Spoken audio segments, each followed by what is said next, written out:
Bob the Builder, Dizzy and the Talkie Talkies. One sunny morning, Bob and the team were gathered around a large metal tank in the new yard in Sunflower Valley. "This will be our new water tank," Bob told the machines. "We can use it to store our water. We will pump the water from the ground through the pipes using a hand pump." "Hello, everyone," called Wendy, driving into the yard on Scrambler. "I've got a present for each of you. They're called Talkie Talkies. You can use the headsets to talk to each other wherever you are in Sunflower Valley," said Wendy as she handed out the headsets. "Rock and roll!" smiled Rolly. "That reminds me," said Bob. "We still need some rocks for the tank." "Dizzy and I can go and find rocks," suggested Scrambler. "We can use the Talkie Talkies to let Muck know when we find some. Let's scram!" "Remember your way so you can get back," called Wendy as they left. "OK, team, can we build it?" Bob asked. "Yes, we can!" everyone cheered. "Then let's get started. Lofty, you will be getting soil out using this special drill so we can reach the water." "OK, Bob," said Lofty, and he got to work. "Dizzy to Scrambler, can you hear me?" asked Dizzy. The friends were having fun using the Talkie Talkies. "Caw, look at that big boulder," said Scrambler. "We won't forget we passed that." Dizzy and Scrambler came to a sudden stop.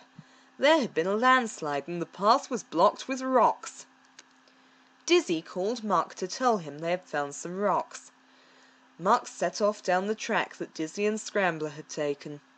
Very soon Muck came to the big boulder. "Muck to Dizzy, which way do I go at the big boulder, please?" he asked, using his Talkie Talkie. You turn left," Dizzy told Muck. Muck carried on until he came to two trees that looked like an arch. Dizzy couldn't remember seeing an arch. "Go right, I think," said Dizzy. "And where do I go at the woods?" asked Muck. I don't remember any woods," replied Dizzy. "Oh no!" cried Muck. "I'm lost!" Dizzy had an idea. "What can you see around you?" she asked Muck. A big hill with a cloud on top," replied Muck. "Cool as a mule, Muck, 'cause I see the big hill with the cloud too," added Scrambler over his Talkie Talkie.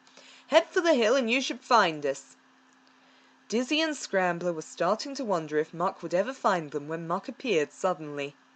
"Muck's on the job," he grinned. "Let's load up those rocks and get them back to Bob." "But we don't know how to get back," moaned Scrambler. Dizzy remembered how Muck had found them. "Dizzy to Rolly," she whispered into the Talkie Talkie. "What big things can you see?" "A really tall tree, taller than all the others," Rolly whispered back. "Come on," Dizzy told Rolly and Muck. "Let's head for the really tall tree." Back at the yard, Bob was beginning to wonder where Dizzy, Scrambler and Muck had got to.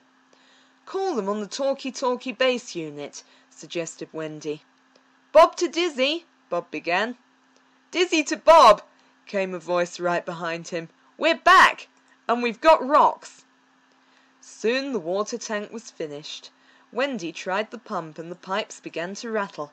Splash! Water flew out of the pipes and soaked poor Bob.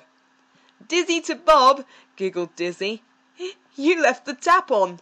"Oh, Dizzy," said Bob, and everybody began to laugh. It was another job well done for Bob and the machine team.